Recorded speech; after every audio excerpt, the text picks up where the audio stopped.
Hello, and welcome to Missed It by How Much. This is the channel that tests sports hypothesis using computer game engines. We're currently in the 1990 season as the manager of the Los Angeles Dodgers, trying to win the National League West division without Alfredo Griffin as our shortstop. We're currently one game behind the San Francisco Giants at 30 wins and 24 losses. And today's video will be a recap of the first third of the season, or through 2 months approximately. Currently in June 8th, most teams have played around 54 games, which is exactly 1/3 of the season. And we're going to take a look at how they got there. We'll start in the American League East. Since the last 1 month video, Toronto has gained control of the division. They now lead Cleveland in second place by a game and a half.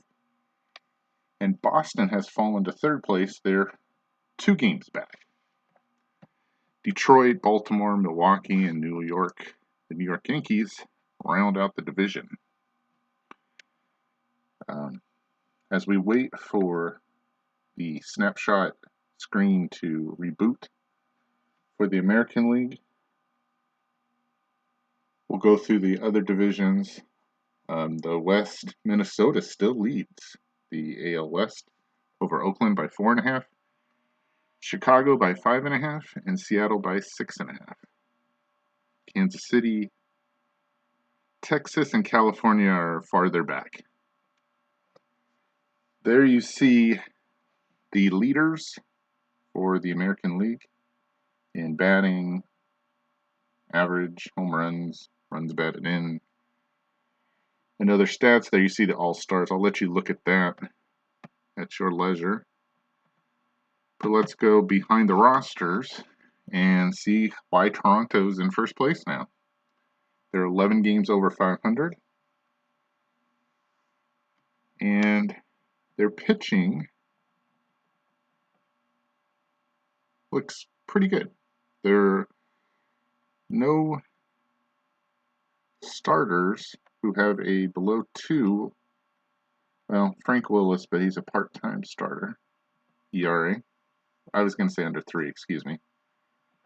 But these are good numbers for the American League. 3.54 ERA for Stoudemire, Jeeves, Steve, 3.30. Jimmy Key apparently just was injured. He'll be out till the 8th of June, which is currently today, so he'll be back from his injury. Again, I looked at him on our first 1 month video. He's still treading water, but perhaps this year wasn't his best. They're getting decent pitching, and they're getting, looks like, tremendous hitting. Fred McGriff with 10 home runs projects to 30. Kelly Gruber has an outside chance of getting 40 home runs and has 49 RBI, which would translate close to 150 RBI for the season. Pat Borders at catcher, that's very impressive with a 296 average.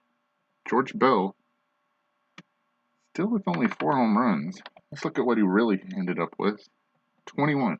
So quite a ways away behind his real numbers in that respect, but perhaps not his best season as a player at age 31. So I would say Fred McGriff, Kelly Gruber doing the heavy lifting. Tony Fernandez really outperforming his season in 1990. 292 average and OPS at 857. Our runs created 27 of 7.2.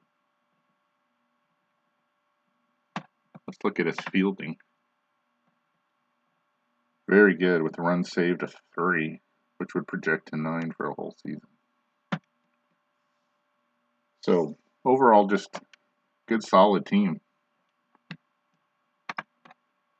Whereas Cleveland Their success has been built more on hitting, as they lead the American League over here with a 283 average. Do they have any All-Stars? Not a single one as of right now.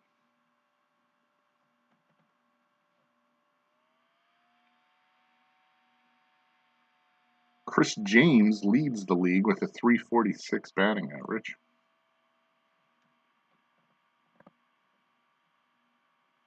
Should be in contention for MVP with an OPS of 900 and a runs created 27 of 7.2. Let's see how that compares to his real season. He's hitting 47 points higher than his real results. His OPS is over 100 points better. So we'll see if that comes down, but good numbers. He should surpass his home runs easily in the next third of the season.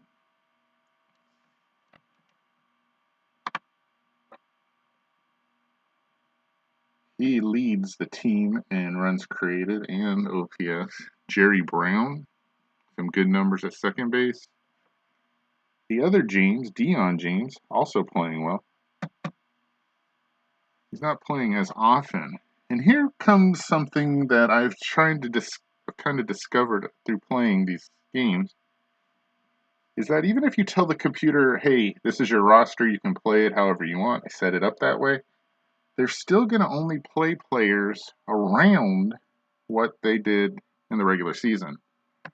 Here you see Deion James just played a little bit over half the games, and he's on pace to play a little bit more than that. Let's look at the usage here. Yeah, he's on pace to do 69%, even though he's performing so well.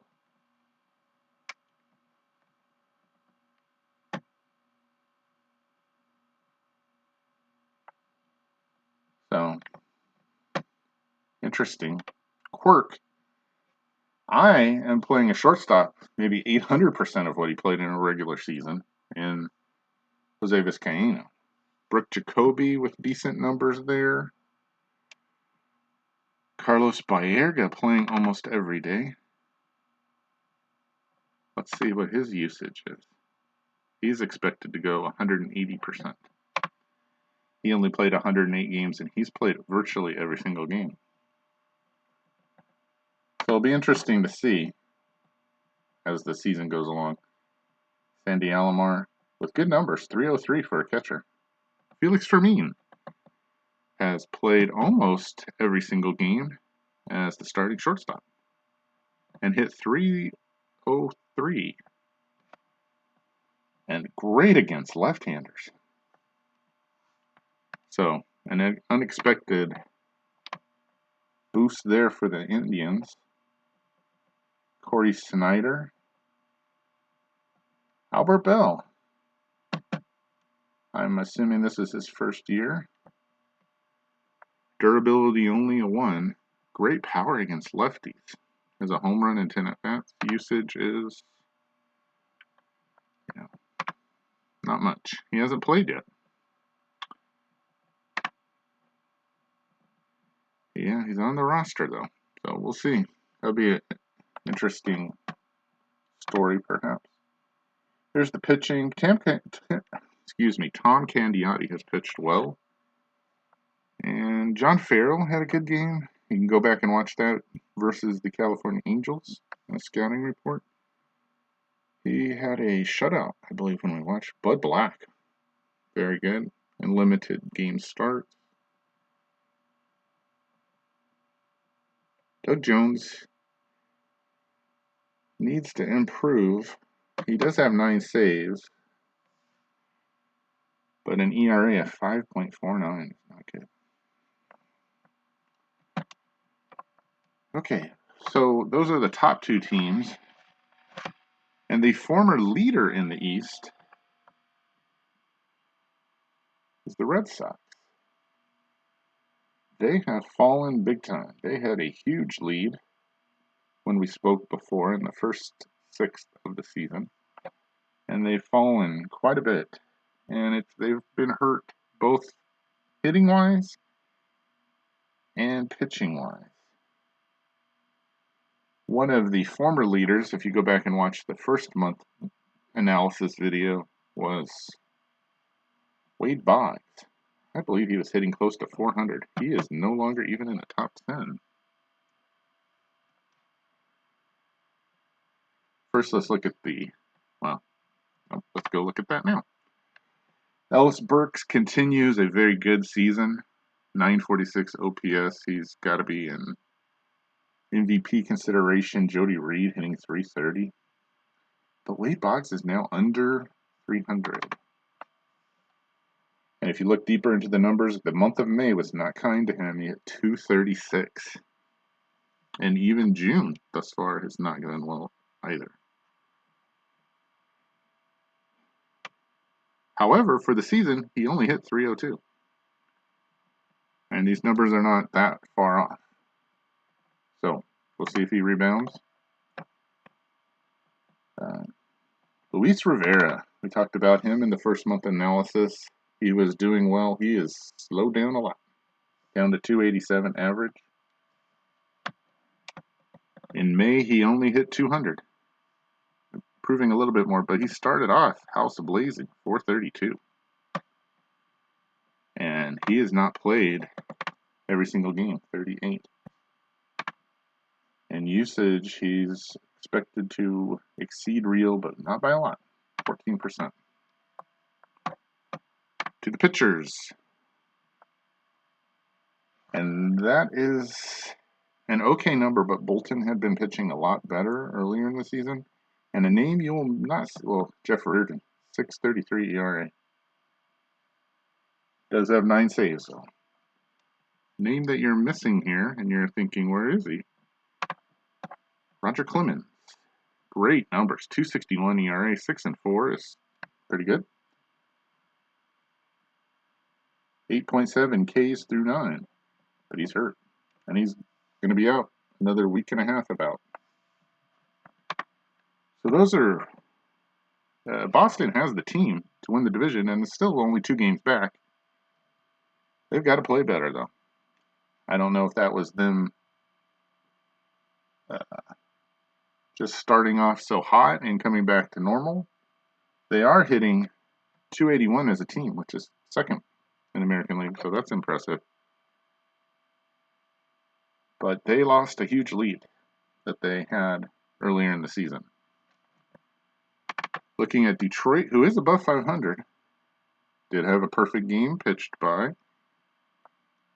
Frank Tanana. If you didn't see that video, you can go back and watch near miss or no hitter. It was not just a no hitter, it was a perfect game.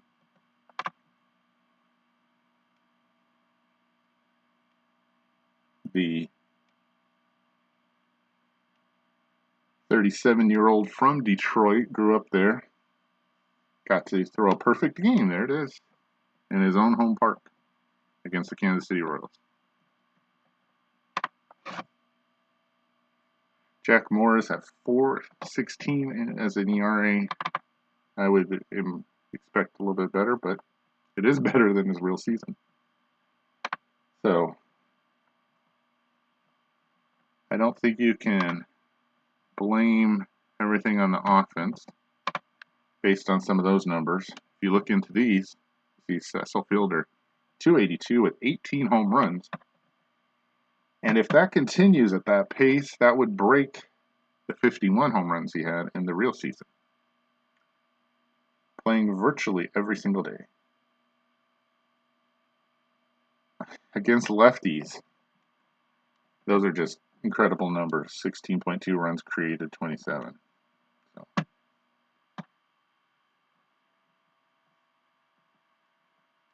Good numbers. Tony Phillips, Alan Trammell.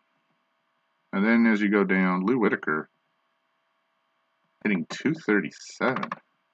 Seems a little low. But this is right on with what he did in the regular season. So I feel like unless the pitching improves there, Detroit's going to have a tough time coming back. I wanted to look at Baltimore for a second. And the main reason there, I'm always keeping track as we play this game, it's not as played, and there is a possibility of getting injured.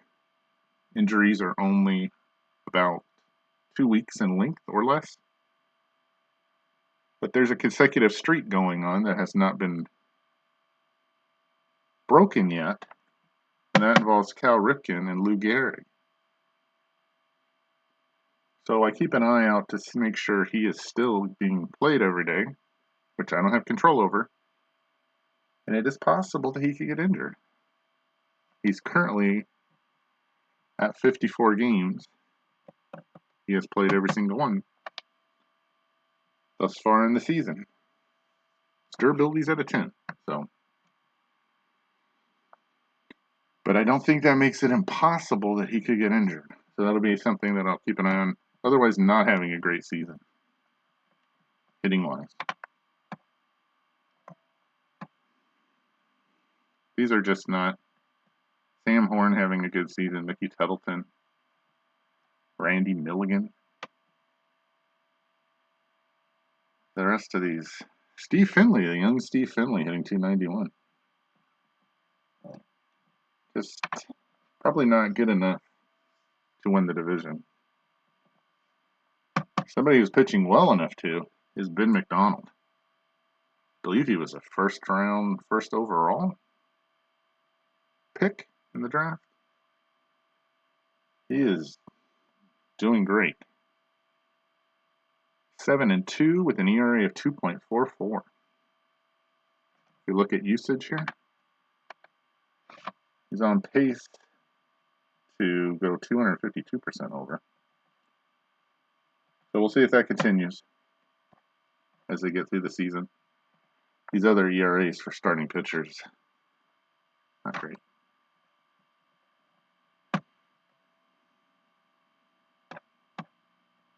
Milwaukee and New York are having tough seasons already.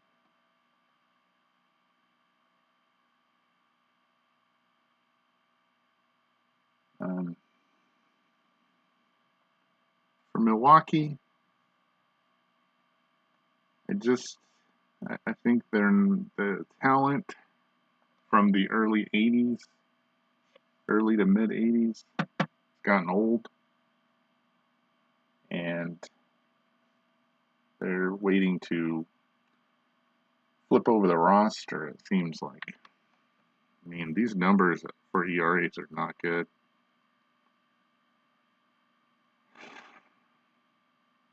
Teddy Higuera, 535 versus a 376. It's just unfortunately not good. Chris Bosio with a 5.59 ERA versus a 4. 1-7. Look at the hitting.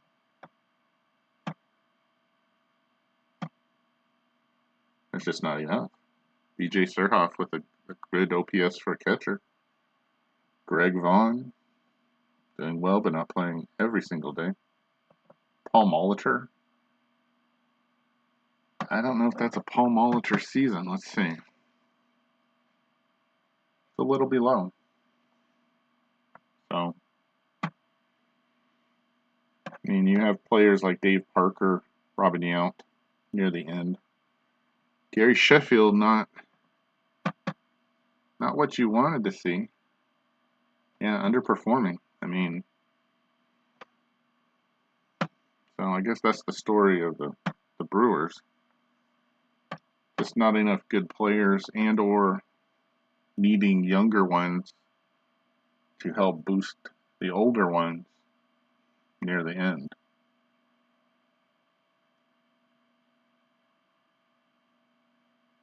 The Yankees this season made a terrible trade of they wanted Mike Witt and gave up Dave Winfield. While Winfield's playing incredible for California.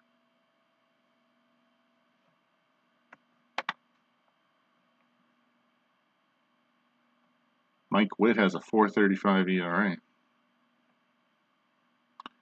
And these other guys are doing okay. You know, Andy Hawkins threw a no-hitter in the real season, but those could be better numbers down at the bottom in the bullpen, too. Hitting-wise, Mel Hall having a good season. Jim Leyritz. Jesse Barfield showing up. And Kevin Moss, who is the starting first baseman against right-handers, coming back from a little bit of a slow start. Velarde at third is probably right around average, and the rest are not. Steve Sachs, who plays virtually every game. Ouch. Don Mattingly, now backup, not showing that he should be starting. So that's the American League East. That's how it's going through 1/3 of the season. Up next, we'll take up the American League West, which Minnesota has controlled almost from day one. Earlier, about mid-May, Oakland had finally gotten some guys back from the injury list and looked to take over, and I predicted they would by the end of May. We're now about a third of the way through June, and they've only widened their lead. So how have they done it? Well, they have a strong lineup. John Moses is not a everyday player. Kent Hrbek is, though. He's played really well. He's played almost every game. There you see he's outperformed average on base, just above in slugging. Good steady hitter from both sides of the plate, even against lefties. Kirby Puckett, his steady .302 average. Shane Mack, who started out house on fire, slowed down a little bit, but still providing a runs created 27 of 6.5, which is impressive. Brian Harper is above solid behind the plate, hitting .304. And his backup, Junior Ortiz, hitting .355 in the limited role. Dan Gladden is the tough guy you want in the outfield. Solid player. Maybe a little bit below average. Let's see. Yeah, hitting better than right about where he was. Let's see, fielding wise. A excellent left fielder. Look at that. Runs saved of 3. So it's hard to poke a hole in any part of their lineup. Maybe at third. But they also have pitching. And even though 2 starters, Guthrie and Anderson, are not great, Kevin Tapani continues his brilliance on the mound. Having a even better May than he did April. June has been a little tougher, but he still has an 8-2 record with an ERA of 2.11 and a WHIP of .861. Just excellent. Let's see his usage here. 143%. So unlike, he'll probably get about 35, 36 starts, unlike his real season where he only got 28. That's going to help them there. Scott Erickson has been a solid starter. The bullpen's been excellent. Look at these ERAs from Candelaria, Behringer, Leach. Tim Drummond's had a tough go. Rick Aguilera.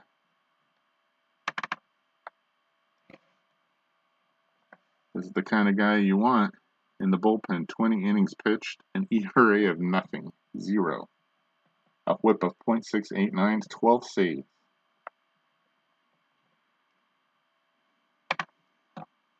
Get into a close game with this team, you better get a lead late. Otherwise, you're going to see Rick Aguilera.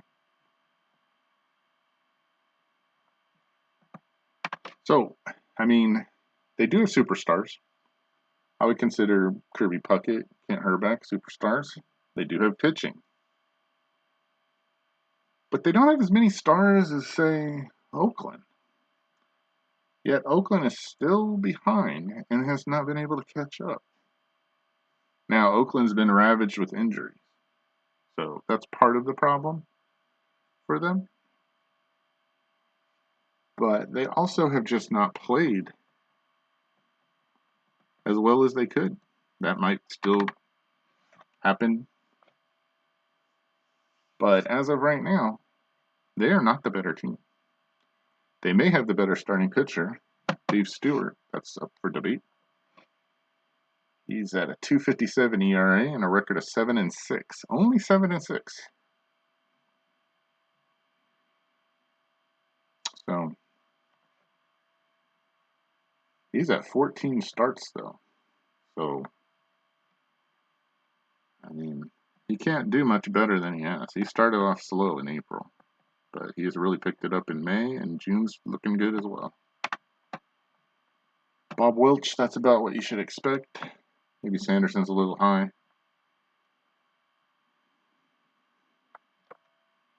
Dennis Eckersley, again, not getting many chances. I'm guessing that the computer is not allowing him to pitch unless they are ahead, and it's close. When he is pitching, he's great. He's just not pitching enough.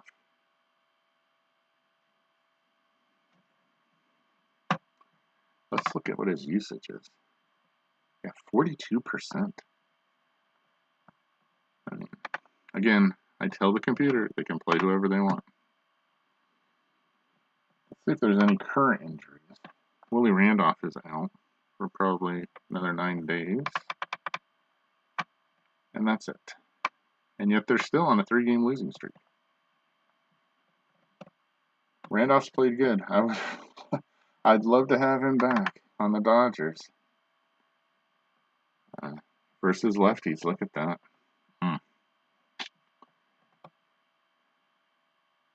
Really impressed by this on base. He walked 9 times in 35 at bats.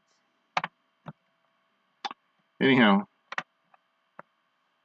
big boys have shown up. Ricky Henderson, he's at 45 games out of a possible 53.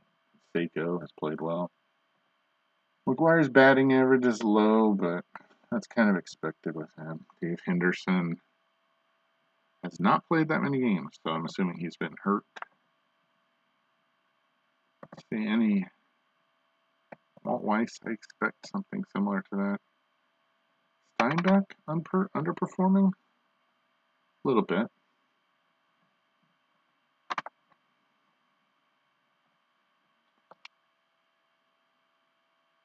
Carney Lansford, I would expect to see more than that. No, not just... I don't see the hole here for some reason. I'm assuming it's because not enough games played.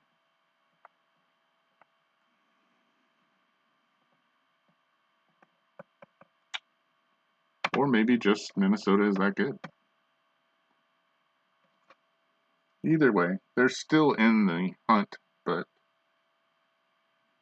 are going to have to play better ball than Minnesota the rest of the way with a 4.5 game lead. That is the biggest one in any division. So it doesn't matter who's on your team, it matters how they perform. Speaking of performances, this seems like a surprise. The White Sox are above 500. And I'm also surprised that they're not playing Frank Thomas more. Finally on the roster again, he gets inactivated a lot. Or deactivated. So I tried to play around with those settings. Still only on pace for 128%. So can't force him to play him, but he is an excellent player. Either as a DH or first baseman, he should be in the lineup every single day. Carlton Fisk,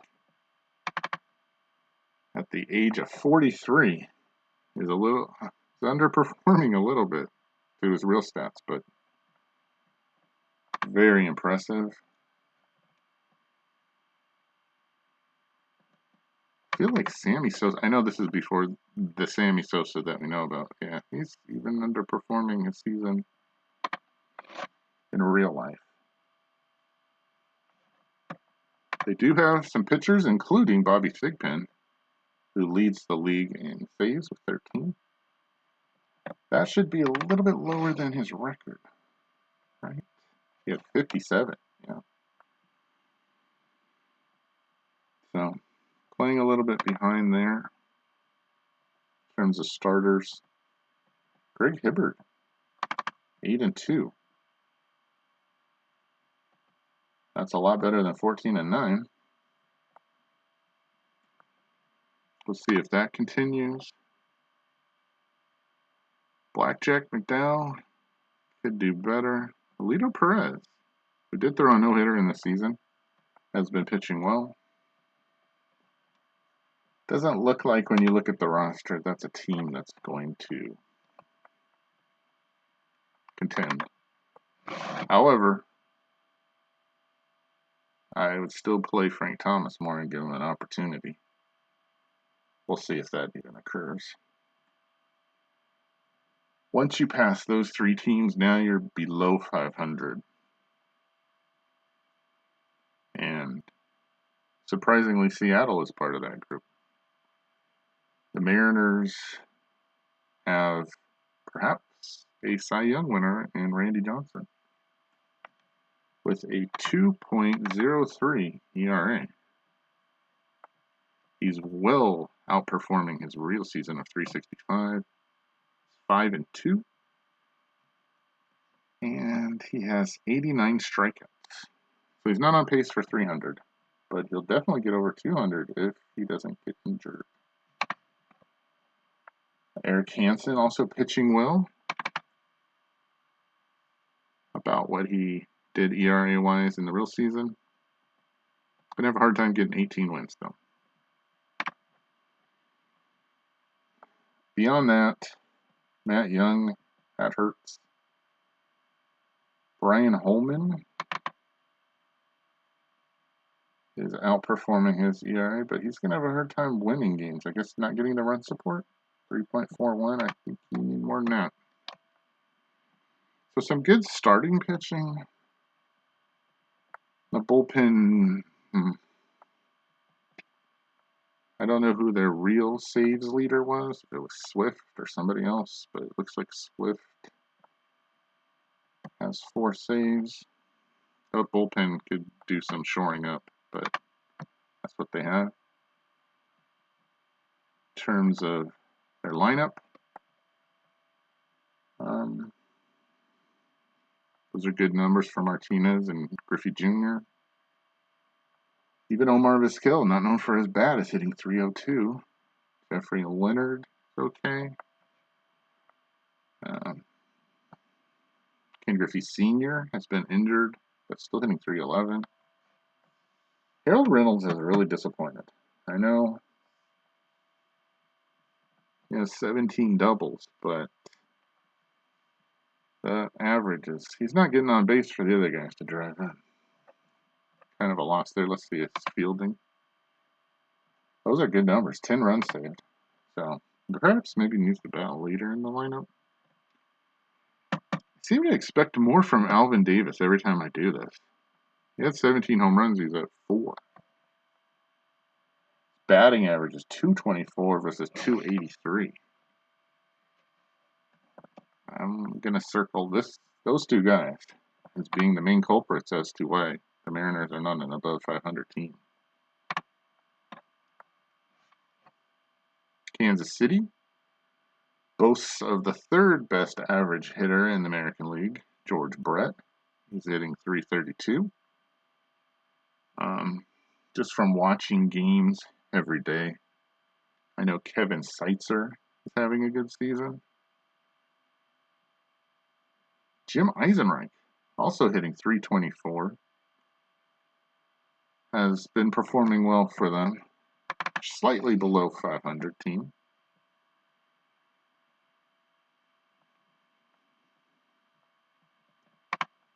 like Brian McRae is playing well.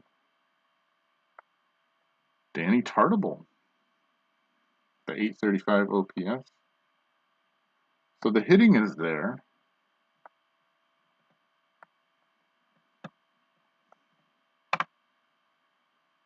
But the pitching has not been. Brett Saberhagen with an ERA of 4.61. It seems really high, and it is. 3.27 was his real one. He's already lost as many games as he did in the real season. So, he has pitched better in June, although that's a small sample size of one start. Apier pitching, okay, that looks pretty good.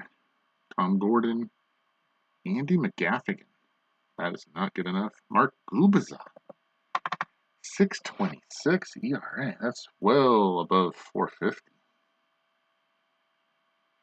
So it looks like the pitching is the culprit for Kansas City, at least starting pitching. Jeff Montgomery has pitched well as their closer. Some other pitchers, though, in the bullpen, I won't name their names. You can look at the screen. That is not impressive. So if I was running Kansas City, I'd be looking at getting some better pitching in there before George Brett has to retire. Texas boasts of the Texas Rangers have Nolan Ryan, who leads all of baseball with 103 strikeouts, which would put him on pace to have over 300 for the season. I don't know if that's a possibility. One thing I would bet on is Ryan giving it all he's got, regardless of his team's record.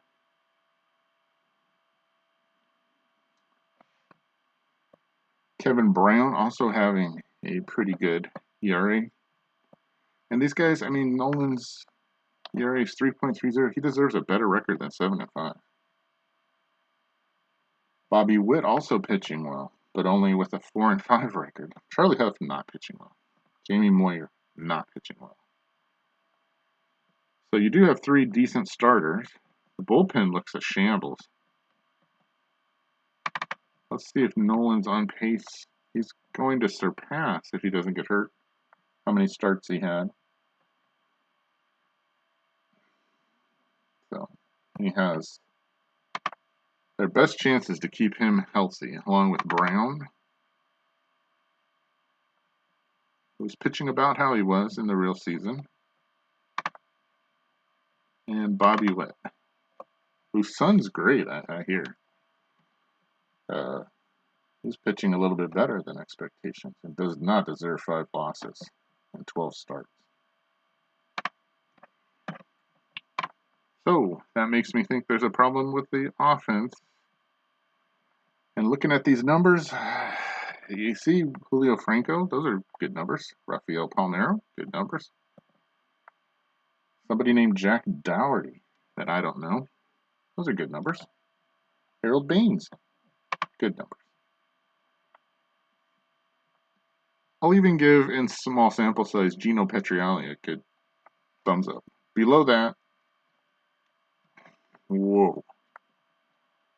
Ruben Sierra. I remember this guy from afar as being a all-star player. These are not all-star numbers. 280 average in real life, 223 in this replay.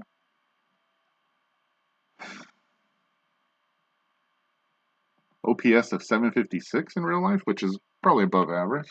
Here it's 662. That's disappointing. Pete Incaviglia. I mean, I don't expect a whole lot, except maybe home runs. He only has 3. In the real life, 1990 season, he had 24. I understand he's been out 30 games. He's probably been injured.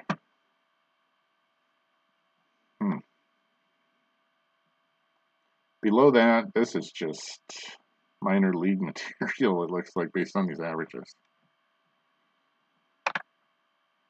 So it's usually one of two things. I guess it could also be defense as well, but usually there's something missing, hitting or pitching wise. For Texas, it's hitting wise. Well, it's kind of both. They have 3 really good starters, but the other 2 guys stink. No offense to Charlie Huff fans, but he should have left by now. If you only have 3 out of 5 good chances at a win, and you got to depend on the hitting coming through, and it's not really there, that's why you're below 500. One player who's playing above his 39-year-old age is Dave Winfield. 271 average is just barely above his real numbers, but his slug has improved by over 100 points, from 453 to 576. He's sporting an OPS of 926 a third of the way through the season for RC27 to 6.9. Look at it versus lefties. Great numbers over 1. Just having a fantastic season. Already has 15 home runs when he only hit 21 in the real season. He should easily surpass that if he doesn't get hurt. Just pretty much trying to carry them on his back. Somebody named Rick Shue has hit well in limited playing time. Dante Bichette has not started every game. Max Venable's been okay. Even Dick Schofield hitting 309 is above average for a shortstop. And he is he's very well outperforming his real season and playing well in defense as well. So where's the problem? Luis Polonia, even hitting 330. Well, Lance Parrish, I'll even give him that. Chili Davis, though. Devon White, not playing well. Jack Howell is just embarrassing here at 148. There's a couple names I don't see. Are they injured? Brian Downing is inactive. Now, I don't know.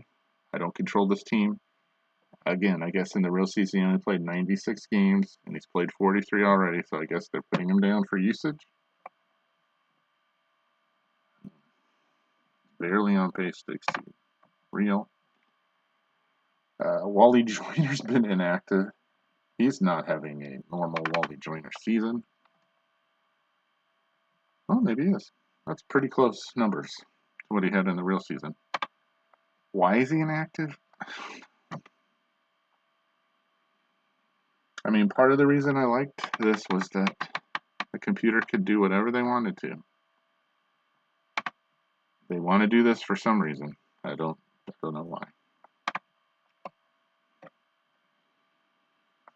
Pitching-wise for the California Angels, Chuck Finley's been awful. Mark Langston's been awful. He did throw a no-hitter in this season. Hasn't yet.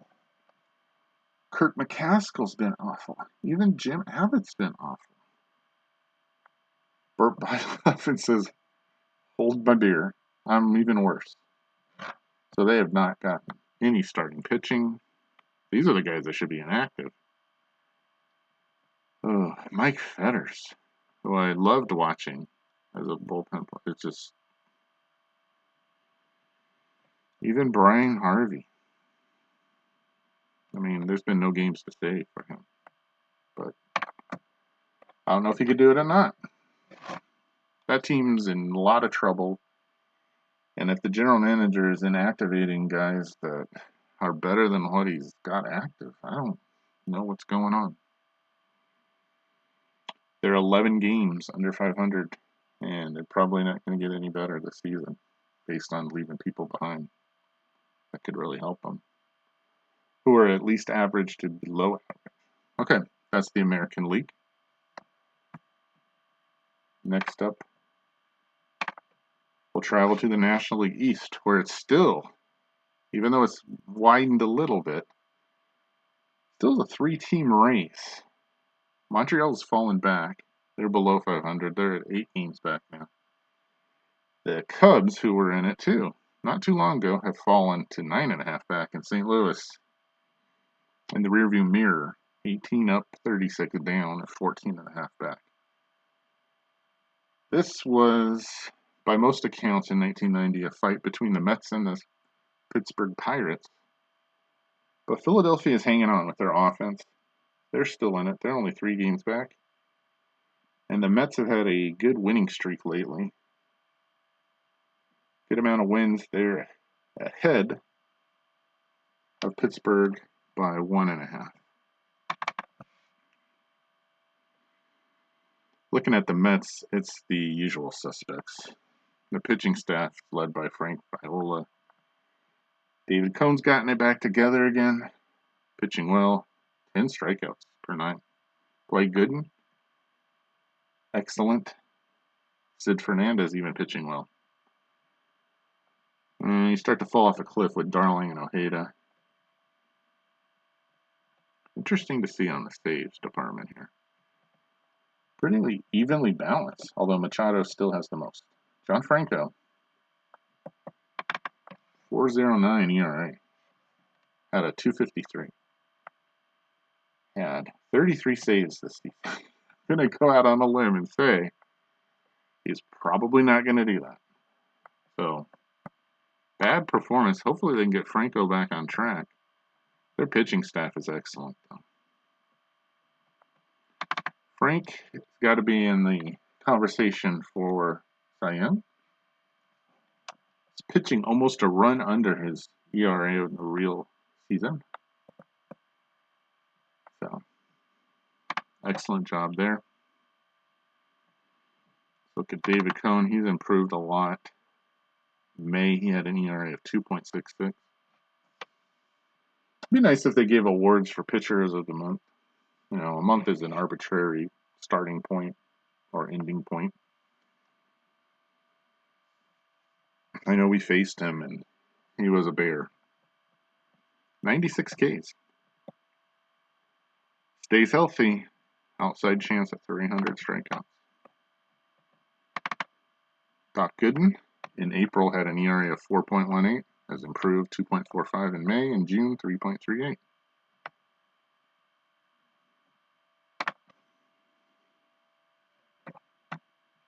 Phil Sid, pitching about where he was. On a 4-game winning streak, though. McReynolds with a 12-game hitting streak, apparently. One of the things I talked about when I started this season was my love for Dave Magnet. He was the scapegoat that got Davey Johnson fired because he didn't play him enough. He didn't start him. Mike Marshall was starting all the time, and Mike Marshall should start against lefties. That's where his skill set is the best. There you see his average. I mean, these are great numbers. 377 average, 421 on base, 660 slug, and an OPS of 1.081 for runs created 27 of 10.9. He should not start against right-handers. It's okay. There's no shame in that. Curious to see if they try to inactivate him, although he's currently on pace for less than what he really did. Did get traded later in the season. That won't occur because we don't do trades in this league. But the reason I talked about that was Dave Magadan. He needs to play against right-handers. He's the platoon for Mike Marshall. And here's why. In the replay, in 151 at-bats, plate appearances, that's not a small number, he's hitting 347. On base of 453, a slug of 419, an OPS of 872 for runs created 27 of 8. And that's below his real 1990 season against right-handers. And yet, Davey wouldn't play him. Started off really hot, 340 average. He's lowered it. May only 311. In June, only 316. But those are excellent numbers. He's an excellent player. Now, should he platoon? Of course. But he should get every at-bat at first base. Greg Jeffries, table setting well at 294. Vic Reynolds, who we talked about, has a 12-game hitting streak, now hitting 271. We don't expect these guys to hit really great. We expect to drive them in. And he has 40 RBI for him. 11 and 40 for McReynolds. 10 and 24 for Strawberry. Still kind of slow. I know he started off really poor. In April, he hit 157. Still not the home runs that you would expect. But two things. One, extrapolated out, that's 30 home runs. Two, he can get hot and he can carry a team for a week, 10 days, and maybe hit 15 home runs. He's that kind of a hitter. Very streaky. So we'll see how that progresses. Tom O'Malley has played well in limited stretches. He's been hurt. Mackey Sasser should be in consideration for the All-Star team. 294 average. Tim Tuffle is about the breaking point. I know he broke us when he played them earlier in the season. Howard Johnson has not played as well.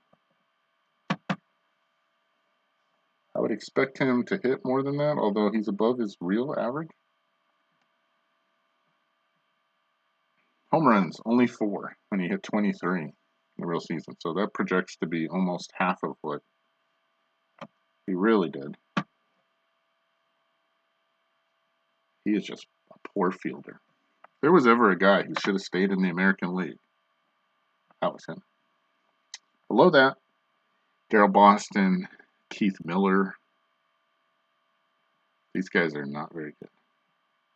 But, I mean, you got to go through. You almost have a complete starting lineup right here of guys that are above average.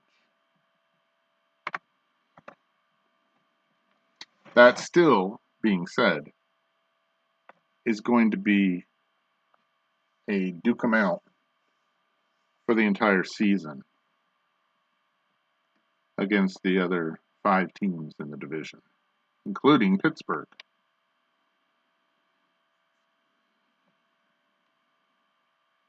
Pittsburgh with that all-star outfield of Bonilla, Van Slyke, and Barry Bonds. All playing almost every game and doing well. Look at those averages. Look at those home runs. Look at those OPSs. Excellent. Sid Bream, and below, not great. Jay Bell, I expect more from Jay Bell than that. Yeah, underperforming there.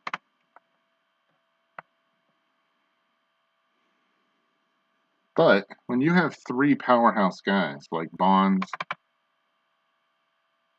Bonilla, and Van Slyke, I mean, and Barry's about where he should be. Let's see Barry fielding. 16 runs saved. 16. Wow. Bobby Bonilla has had a streak of close to 30 games. I think it was over 20 earlier in the season. I have to go back and look. He's doing better than his real season with an OPS of 912. I doubt his fielding's this good. And Van Slyke. It's going to be mainly those 3 guys. Let's see his fielding. 9 runs saved. Okay, so, I mean, you looked at the Mets, and they have a pretty balanced team. A lot of great starters. Here you're looking at mainly 3 guys. I mean, Slott's played really well, but he's not a full-time starter. It's usually, well, he's not up there. Let's see. Mike LaValle. He's played okay. Maybe a little. It's probably okay for a catcher. But you have 3 powerhouses that you have to get through in that lineup versus the Mets having more. And I would err. My personal preference would be a team more like the Mets, but Pirates are right there. Doug Drabeck is one of the reasons why. currently leading in Cy Young competition according to the game system. He is 10-1. Wow. He lost the first game he pitched. And look at these numbers. His ERA started off in April, 187. That's his worst month of the season. Both following months are under 1. Can't really argue with him. Randy Tomlin, who we faced and got beat as the Dodger manager, he's pitched well. He's 6-4. He probably should be better than that. We got a 4-game winning streak. Bob Walk, who beat us in LA, pitched well. That's 3 good pitchers. Neil Heaton, the lefty, has pitched well. Almost a run lower in ERA.